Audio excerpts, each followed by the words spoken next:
Assalamualaikum warahmatullahi wabarakatuh. Perkenalkan, nama saya Muhammad Arendra Yuda Pratama dengan NIM 2410 1282 10001. Saya Monor Rahman dengan NIM 24 101 283 10011. Di sini kami ingin mempresentasikan tentang teori perkembangan menurut Lev Vygotsky.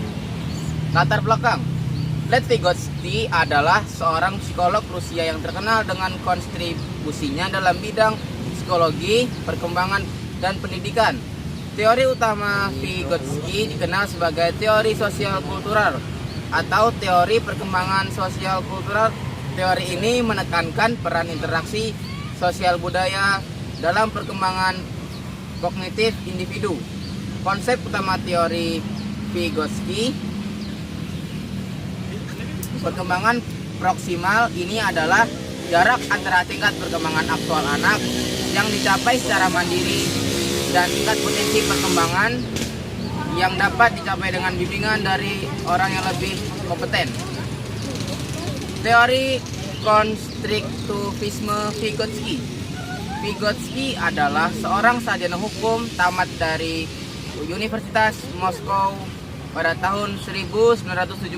Kemudian beliau melanjutkan studi dalam bidang filsafat, psikologi, dan sastra pada Fakultas Psikologi Universitas Moskow dan disertai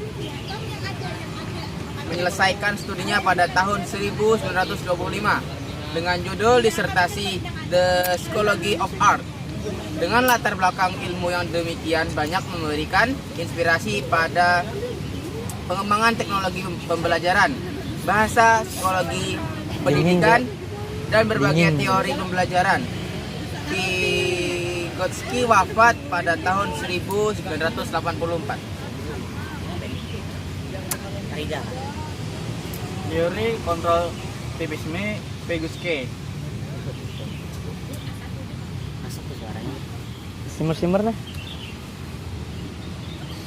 Kontrol tipisme dalam pembelajaran.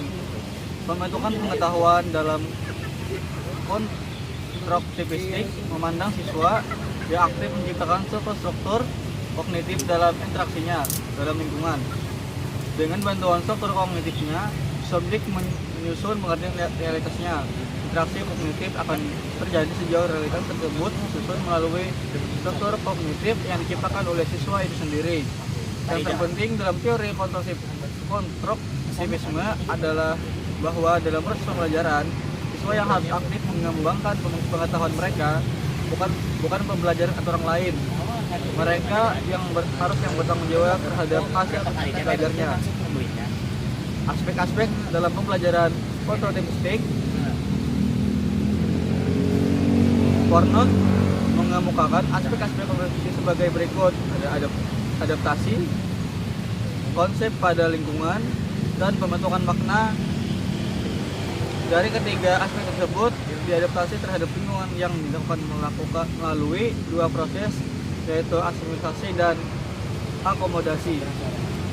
Adapun asimilasi adalah proses kognitif di mana seseorang mengintegrasikan persepsi, konsep ataupun pengalaman baru ke dalam skema atau pola yang sudah ada dalam pikirannya. Kalaunya akomodasi dalam menghadapi rangsangan atau pengalaman baru, seseorang tidak dapat mengasimilasikan pengalaman yang baru dengan skemata yang telah dipunyai. Pengalaman yang baru itu biasa terjadi sama sekali tidak cocok dengan skema yang telah ada. Dalam keadaan demikian, orang akan mengadakan akomodasi. Akomodasi terjadi untuk membentuk skema baru yang cocok dengan rangsangan yang baru ataupun memodifikasi skema yang telah ada sehingga cocok dengan rangsangan itu. Selanjutnya yaitu perancangan pembelajaran konstruktivistik.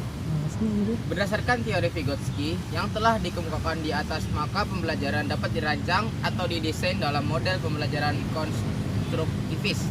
Dikelas sebagai berikut: 1. Identifikasi prior Knowledge dan miskonsep. Identifikasi awal terhadap gagasan intuitif yang mereka miliki terhadap lingkungannya di jaring untuk mengetahui kemungkinan-kemungkinan akan munculnya minkonsepsi yang menghinggapi struktur kognitif siswa. Yang kedua yaitu penyusunan program pembelajaran. Program pembelajaran dijabarkan dalam bentuk satuan pelajaran. Yang ketiga yaitu orientasi dan elicitasi. Situasi pembelajaran yang kondusif dan mengasyikkan sangatlah perlu diciptakan pada awal-awal pembelajaran untuk membangkitkan minat mereka terhadap topik yang akan dibahas. Yang terakhir itu kesimpulan. Jadi dari pembahasan dari teori konstruktivisme Vygotsky, pembelajaran berfokus pada peserta didik, memberi perhatian pada proses berpikir atau proses mental dan bukan sekedar pada hasil belajar. Di samping kebenaran peserta didik, guru harus memahami proses yang digunakan anak sehingga sampai pada jawaban yang diinginkan, mengutamakan peran peserta didik dalam berinisiatif sendiri dan keterlibatan aktif dalam kegiatan pembelajaran. Mungkin itu saja yang dapat saya sampaikan. Jika ada salah kata mohon dimaafkan. Wassalamualaikum warahmatullahi wabarakatuh.